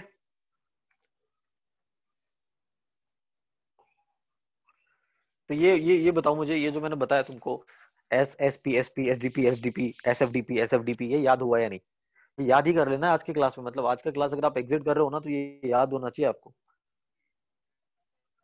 आप जो है, अगर कोई एलिमेंट डिस्कवर भी नहीं हुआ ना, कोई पूछ ले आपसे कि वो एलिमेंट कहाँ पे आएगा, आप बता सकते हैं। कौन से पीरियड में कितने एलिमेंट आएंगे वो भी बता सकते हैं। ठीक है, चलिए। तो ये तो थी ज्ञान की बातें, है ना? बहुत ज्यादा ज्ञान की बातें हो गई। अब चलते हैं वापस से कि सर ये जो ब्लॉक बताया गया है कि यार ये एस ब्लॉक है, ये पी ब्लॉक है, डी ब्लॉक है, एफ ब्लॉक है, ये मतलब उसने नाम तो दे दिया, बट कोई बेसिस है क्या, कोई रीजन है क्या उसका, कि किस रीजन के बेसिस पे उसने बोला कि इसको मैं एस ब्लॉक बोलूंगा, इसको पी बोलूंगा? कोई कंडीशन है क्या एलिमेंट को इस ब्लॉक में रखने की? मान लीजिए कल को फ्यूचर कोई एलिमेंट डिस्कवर कर दिया आपने फ्यूचर में, आप उसको कौन से ब्लॉक में रखोगे, ये आपको सोचना पड़ेगा। राइट? तो कौन कौन से पैरामीटर हैं जो मुझे ध्यान रखने हैं ताकि मुझे आइडिया लगे कि यार ये एलिमेंट इस ब्लॉक में आएगा? बहुत ही सिंपल सा logic. S block electron, S सबसे, एस ब्लॉक एलिमेंट इसलिए बोलते हैं क्योंकि जब आप उस एस ब्लॉक में जितने भी एलिमेंट हैं, जो भी एलिमेंट है उसका कॉन्फ़िगरेशन, उसमें इलेक्ट्रॉन बढ़ते जाते हैं ना, तो इलेक्ट्रॉन बढ़ते बढ़ते बढ़ते लास्ट वाला इलेक्ट्रॉन अगर एस में जा रहा है, लास्ट इलेक्ट्रॉन अगर एस सबशेल या एस ऑर्बिटल में जा रहा है, इसका मतलब एस ब्लॉक एलिमेंट है। और क्योंकि एस जो ऑर्बिटल है उसके अंदर 2 ही इलेक्ट्रॉन आ सकते हैं, इसलिए एस ब्लॉक में 2 ही। कोई आपसे पूछे सर एस ब्लॉक में 2 ही ग्रुप क्यों होते हैं? सर ये कैसे पता चलेगा सर एस ब्लॉक में 2 ही ग्रुप है? बेटा एस ब्लॉक में 2 ग्रुप इसलिए होते हैं क्योंकि एस सब शेल जो है, एस ऑर्बिटल जो है, वो 2 ही इलेक्ट्रॉन रख सकता है। राइट? जो एस ब्लॉक है उसका जनरल इलेक्ट्रॉनिक कॉन्फ़िगरेशन क्या होता है? उसका जनरल इलेक्ट्रॉनिक कॉन्फ़िगरेशन होता है गाइस NS122। मतलब या तो 1 होगा या 2 होगा, NS1 होगा या NS2 होगा। NS1 होता है एल्कली मेटल का NH2 होता है एल्कलाइन अर्थ मेटल का, ठीक। एल्कली मेटल्स क्या होते हैं? Lithium, sodium, potassium, rubidium, caesium, francium, है ना। और एल्कलाइन अर्थ मेटल क्या है? Beryllium, magnesium, calcium, strontium, right. फिर बेरियम आता है। तो पहले वाले ग्रुप को एल्कली मेटल बोलते हैं, सेकंड वाले ग्रुप को एल्कलाइन अर्थ मेटल बोलते हैं, बट सेकंड वाले ग्रुप में सबसे पहले बेरिलियम आता है। तो but beryllium is not alkaline earth metal, ये ध्यान रखना, बहुत इंपॉर्टेंट पॉइंट है। बेरिलियम को एल्कलाइन अर्थ मेटल नहीं बोलते। अब ऐसे क्या बात है सर, इसको क्यों नहीं बोलते? एक्चुअली जो नेम दिए गए ना एल्कली मेटल और एल्कलाइन अर्थ मेटल, इसके पीछे लॉजिक है। उनको एल्कली मेटल इसलिए बोलते हैं, पहले वाले ग्रुप को एल्कली मेटल इसलिए बोलते हैं क्योंकि ये मेटल जब भी हाइड्रोक्साइड बनाती है ना, तो वो हाइड्रोक्साइड बेसिक होते हैं। बेसिक को एक्चुअली में एल्कलाइन भी बोला जाता है। बेसिक मतलब वो एसिड और बेस वाली बात कर रहा हूं मैं। एसिड और बेस होते हैं ना, वो वाला बेसिक की बात कर रहा हूँ, बेसिक बिहेवियर की बात कर रहा हूँ। तो पहले वाले ग्रुप के जो एलिमेंट्स होते हैं वो जो हाइड्रोक्साइड बनाते हैं, तो वो हाइड्रोक्साइड क्या होते हैं? बेसिक होते हैं, इसलिए उनको एल्कली मेटल्स बोला। बेसिक को आप एल्कलाइन भी बोलते हैं, इसलिए एल्कलाइन से रिलेटेड उसने बोल दिया कि ये एल्कली मेटल है। सेकेंड ग्रुप का बोला कि सेकेंड ग्रुप के भी जो ऑक्साइड और हाइड्रोक्साइड होते हैं वो भी एल्कलाइन होते हैं, वो भी बेसिक होते हैं, ऐसी बात नहीं है। सेकेंड ग्रुप के भी ऑक्साइड हो चाहे हाइड्रोक्साइड हो, वो भी बेसिक होते हैं, वो भी एल्कलाइन होते हैं। बट ये जो है ये अर्थ क्रस्ट में मिलते हैं। ये कहाँ पे पाए जाते हैं? ये अर्थ क्रस्ट में पाए जाते हैं, इसलिए इनको एल्कलाइन अर्थ मेटल बोल देते हैं, ठीक है। बट बेरिलियम के बारे में जब हमने पढ़ा तो पता चला कि बेरिलियम जो है वो एल्कलाइन अर्थ मेटल इसलिए नहीं है क्योंकि उसका जो ऑक्साइड है या उसका जो हाइड्रोक्साइड है वो एल्कलाइन नहीं होता। बेरिलियम देखो, एल्कलाइन अर्थ मेटल इसलिए बोलेंगे ताकि उनका जो ऑक्साइड हाइड्रोक्साइड है वो एल्कलाइन हो, बेसिक हो। बट बेरिलियम हाइड्रोक्साइड जो है वो बेसिक नहीं होता, वो एम्फोटेरिक होता है। अभी एम्फोटेरिक क्या है? एम्फोटेरिक होता है गाइस कि एसिड और बेस दोनों की तरह बिहेव कर सकते हैं। कुछ कंपाउंड होते हैं जो एसिड होते हैं, कुछ कंपाउंड होते हैं जो बेस होते हैं, और कुछ ऐसे भी होते हैं जो एसिड की तरह भी बिहेव करते हैं, बेस की तरह बिहेव करते हैं। ऐसा है बेरिलियम ऑक्साइड।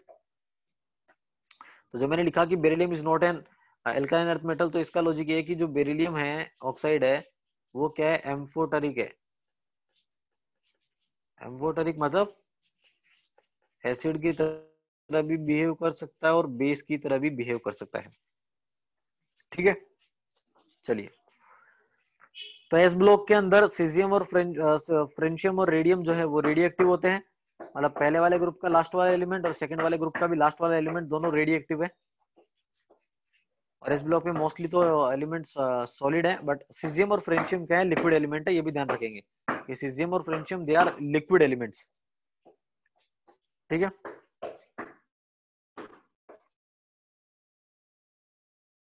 आई होप यहाँ तक आप लोगों को क्लियर हो गया। बोल रहा हूँ पी ब्लॉक की बात कर रहा हूँ कि पी ब्लॉक जो है, एस ब्लॉक का क्लियर हो गया। एस ब्लॉक में दो ही ग्रुप के होते हैं, कोई आपसे पूछे तो आप बोलोगे सर एस ब्लॉक इसमें दो ही ग्रुप इसलिए होते हैं क्योंकि एस ब्लॉक उन एलिमेंट को बोलते हैं जिसमें लास्ट इलेक्ट्रॉन एस में जाता है, और एस में सर मैक्सिमम दो ही इलेक्ट्रॉन आ सकते हैं, इसलिए दो ही ग्रुप होते हैं। तो पी ब्लॉक में क्या है? पी में कितने इलेक्ट्रॉन जा सकते हैं? मैक्सिमम पी में 6 इलेक्ट्रॉन जा सकते हैं, तो पी में 6 ग्रुप होने चाहिए। बिल्कुल सही बात है, 6 ही ग्रुप होते हैं बेटा। पहला ग्रुप बोरॉन है, बोरॉन फैमिली बोलते हैं।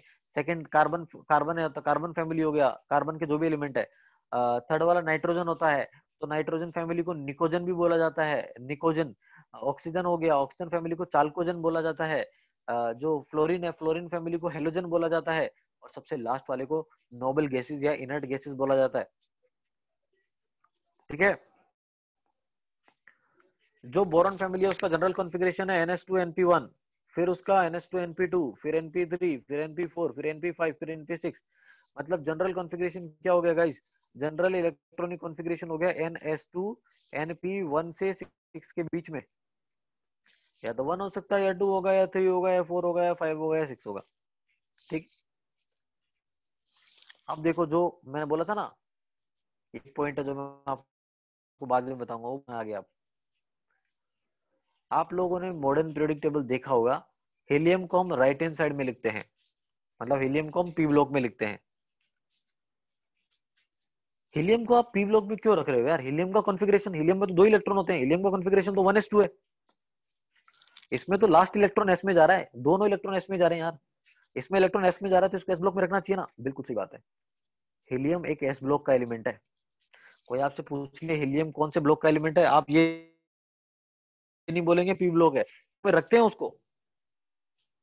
रखने का लॉजिक क्या है, रखते हैं इसलिए तो, रखा इसलिए जाता है क्योंकि हीलियम जो है उनके साथ प्रॉपर्टी, उनके उनके साथ प्रॉपर्टी उसका मैच करता है, इसलिए। इसका मतलब ये नहीं है कि हीलियम पी ब्लॉक का एलिमेंट है, नहीं, हीलियम एस ब्लॉक का ही एलिमेंट है, क्योंकि उसका कॉन्फ़िगरेशन 1s2 है, लास्ट इलेक्ट्रॉन एस में जा रहा है। कौन से एलिमेंट को कौन से ब्लॉक में रखा जाएगा, it has to be decided by configuration, कि लास्ट इलेक्ट्रॉन जिसमें जाएगा पर्टिकुलरली उस एलिमेंट को उसी ब्लॉक में रख दिया जाएगा। ठीक है, आई होप क्लियर हो रहा है। तो टोटल पी ब्लॉक एलिमेंट जो है हमारे पास 31 है। ठीक है, एक बार पीरियोडिक टेबल के ऊपर चलते हैं, फिर से क्लियरली कर रहा हूँ, क्लियरली बता रहा हूँ कि ये देखिए यहाँ पे हीलियम को रखा हुआ है पहले वाले पीरियड में, और हीलियम को आपने पी ब्लॉक की तरफ रखा हुआ है सर। क्या हीलियम पी ब्लॉक एलिमेंट है सर? नहीं है बेटा,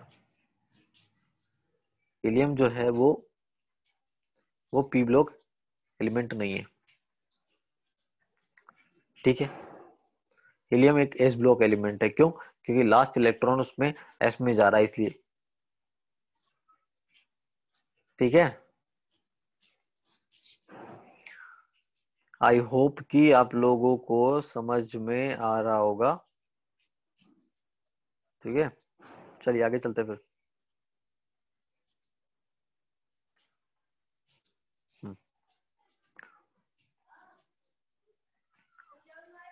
अब डी ब्लॉक पे जाते हैं। डी ब्लॉक का जनरल कॉन्फ़िगरेशन क्या होता है? देखो, जो डी ब्लॉक एलिमेंट होते हैं उनका जो जनरल कॉन्फ़िगरेशन होता है वो होता है n-1, डी में 1 से 10 और ns 0 to 2 लिखा हुआ है ऊपर राइट। ये आपको याद रखने बेटा, जनरल कॉन्फ़िगरेशन तो आपको याद रखने हैं, आप बच नहीं सकते इनसे। तो ns में 0 से 2 के बीच में इलेक्ट्रॉन होंगे, और n-1 में डी में 1 से 10 के बीच में इलेक्ट्रॉन होंगे।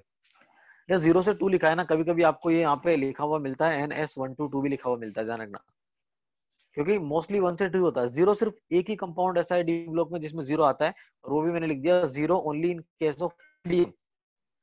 सिर्फ पैलेडियम के केस में ही एनएस में 0 इलेक्ट्रॉन होंगे, अदरवाइज एनएस में या तो 1 होगा या 2 होगा, या तो 1 होगा या 2 होगा, याद रख लेना आपसे। पहली बात, डी ब्लॉक के अंदर जितने भी एलिमेंट है सभी मेटल है, सभी सॉलिड है एक्सेप्ट एक एलिमेंट मर्क्यूरी। मर्क्यूरी उसके अंदर लिक्विड होता है डी ब्लॉक में, बाकी सब सॉलिड है, बाकी सभी मेटल है। अब ध्यान से सुनो, जितने भी डी ब्लॉक एलिमेंट है उनको आप ट्रांजिशन एलिमेंट भी बोलते हैं, बट ट्रांजिशन एलिमेंट में जिंक, कैडमियम और मर्क्यूरी को इंक्लूड नहीं करते। जितने भी डी ब्लॉक एलिमेंट है उनको ट्रांजिशन एलिमेंट बोलते हैं, except zinc, cadmium, mercury. Zinc, cadmium और मर्क्यूरी जो है वो एक ही ग्रुप के एलिमेंट है, और ये ग्रुप कौन सा होता है, ये अगर आप ध्यान रखेंगे तो ये सेकंड बी ग्रुप होता है। ये ऐसे याद रखेंगे तो इसको बोलते हैं 12th ग्रुप। तो ये जो 12th ग्रुप होता है ना, ये ट्रांजिशन एलिमेंट नहीं होता। ठीक है, ये ट्रांजिशन एलिमेंट का डेफिनेशन क्या दिया जाता है? डेफिनेशन दिया जाता है ट्रांजिशन एलिमेंट का कि D block elements, transition element वो एलिमेंट होते हैं, वो डी ब्लॉक एलिमेंट होते हैं in which D orbital is partially filled in ground state और स्टेबल ऑक्सीडेशन स्टेट। जैसे जिंक के अंदर क्या है, जो डी है वो पूरा भरा हुआ है, और जिंक +2 उसका ऑक्सीडेशन, जो स्टेबल ऑक्सीडेशन स्टेट है उसमें भी डी पूरा भरा हुआ है, पूरा भरा हुआ है। ये पूरा भरा हुआ है इसलिए इसको ट्रांजिशन एलिमेंट नहीं बोलते। अगर पार्शियली भरा हुआ रहता है ना, पार्शियली, तो इसको ट्रांजिशन एलिमेंट बोलते, क्योंकि डेफिनेशन ये है कि जिसके अंदर डी पार्शियली भरा हुआ है वही ट्रांजिशन एलिमेंट है। जैसे कॉपर में होता है, कॉपर में तो नॉर्मली तो आपको 3d10 दिख रहा है, बट कॉपर का ऑक्सीडेशन स्टेट देखो +2 होता है, स्टेबल ऑक्सीडेशन स्टेट। तो 2 इलेक्ट्रॉन निकाले, जब 2 इलेक्ट्रॉन निकाले तो मिला 3d9। अब 3d9 में तो पूरा भरा हुआ नहीं है, एक इलेक्ट्रॉन की जगह है ना इसके पास, तो ये पार्शियली फिल्ड है, इसीलिए इसको बोलेंगे yes it is a transition element. और जिंक क्या है, ट्रांजिशन एलिमेंट नहीं है। तो zinc, cadmium, mercury transition element नहीं है, उसके अलावा बाकी सभी D block element transition element होते हैं। ठीक है।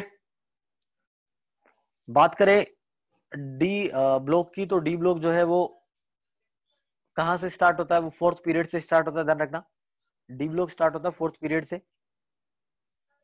Fourth period, fifth period, six period, इन तीनों में डी ब्लॉक होते हैं। फोर्थ पीरियड को सीरीज भी बोलते हैं। 3D सीरीज इसलिए क्योंकि उसमें 3D में इलेक्ट्रॉन जाता है। फिफ्थ पीरियड को 4D सीरीज बोलते हैं क्योंकि 4D में इलेक्ट्रॉन जाएगा। और सिक्स पीरियड को 5D बोलते हैं क्योंकि 5D में इलेक्ट्रॉन जाएगा। तो पहले वाला जो डी ब्लॉक है, इसके अंदर स्कैंडियम से जिंक होगा। फिफ्थ पीरियड इट्रियम से कैडमियम होगा। और सिक्स वाला लेंथेनम से मर्क्यूरी तक होगा। जो फोर्थ पीरियड है उसको फर्स्ट ट्रांजिशन सीरीज भी बोलते हैं। सेकंड वाले को सेकंड ट्रांजिशन सीरीज बोलते हैं। थर्ड वाले को थर्ड ट्रांजिशन सीरीज बोलते हैं।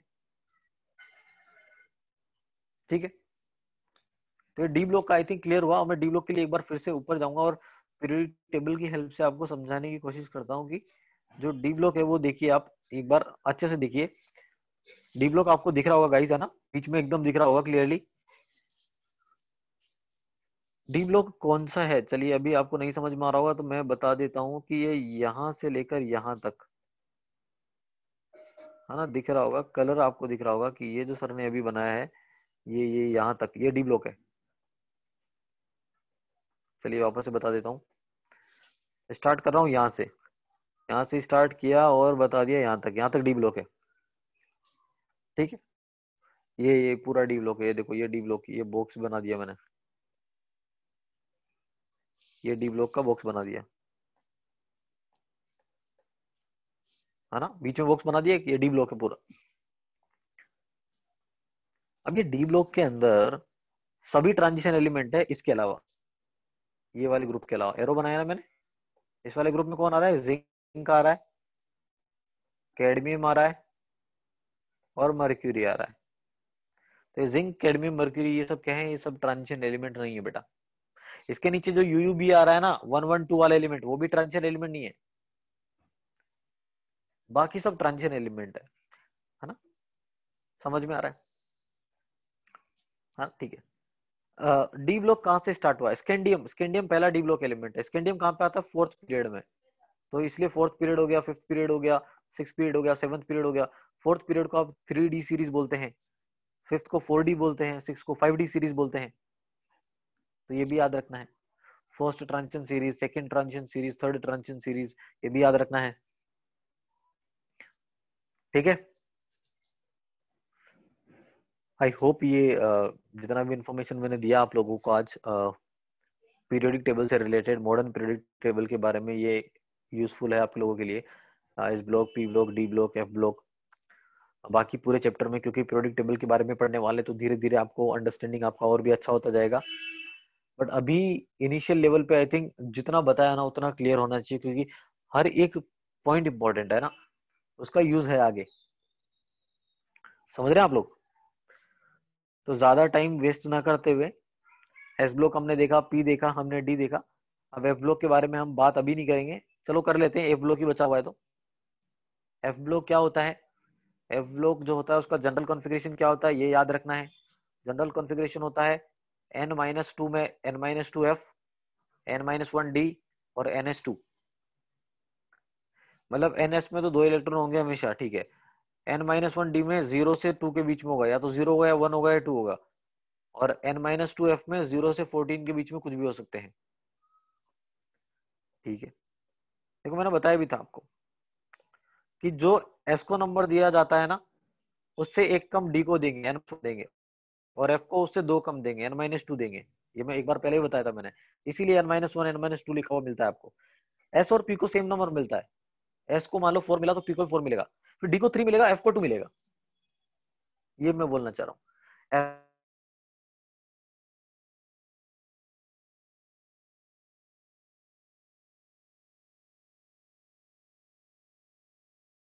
ब्लॉक एलिमेंट क्यों बोलते हैं? क्योंकि last electron enters in F sub shell.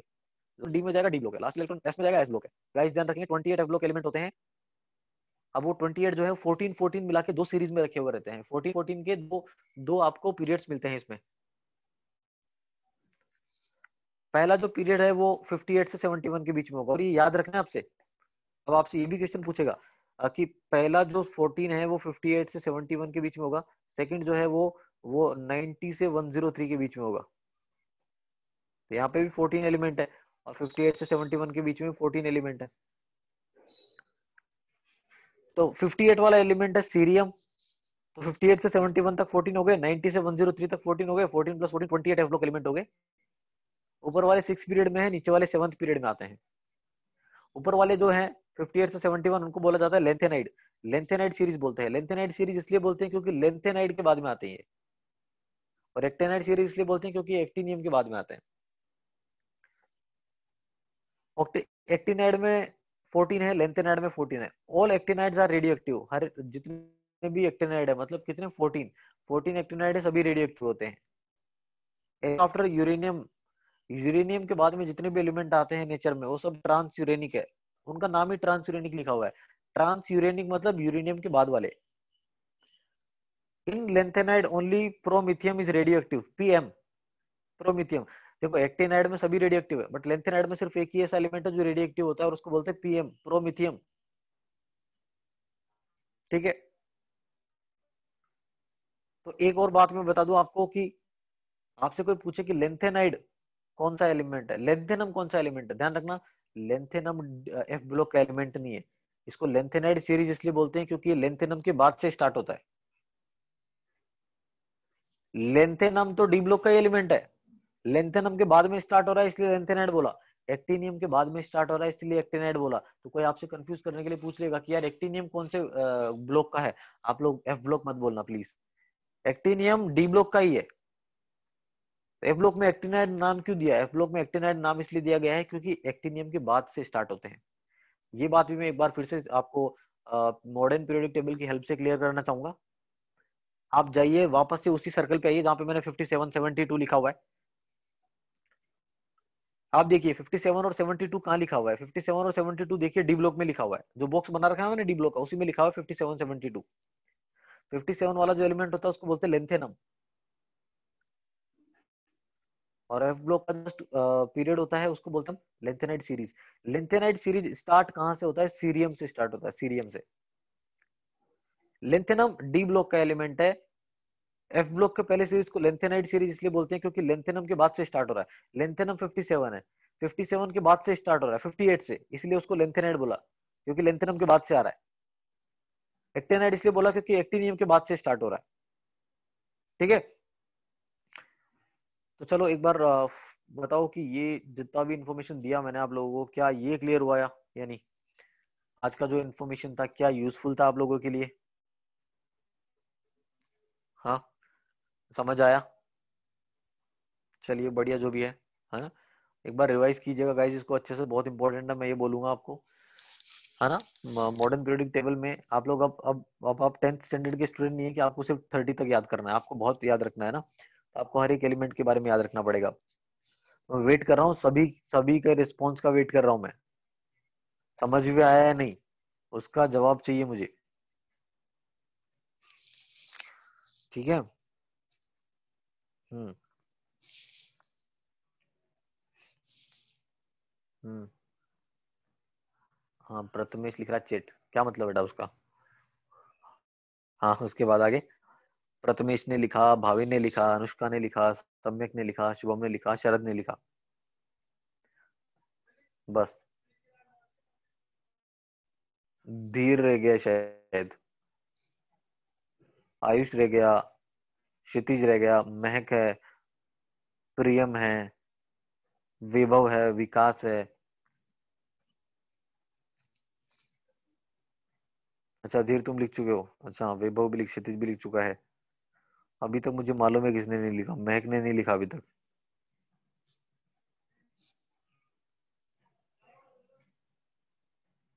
हाँ विकास, आप लोग लिख चुके हो बेटा, मैं देख चुका हूँ ना। चलिए जो भी है, ठीक है। चलिए तो फिर मिलते हैं नेक्स्ट क्लास में, ये पीडीएफ में शेयर कर दूंगा। इसको एक बार अच्छे से पढ़ना, इंपॉर्टेंट है। और मजा आएगा, पीरियोडिक टेबल पढ़ने में बहुत मजा आएगा, आने वाला भी है, ये मैं क्लियरली बोलता हूँ आपको। बट आप लोग समझते रहेंगे ना, अगर आप लोगों ने मतलब अगर पढ़ना बंद किया पीरियोडिक टेबल में, कंफ्यूजन होगा। बट अगर पढ़ते रहोगे ना बहुत मजा आएगा, पहले ही बोल रहा हूँ।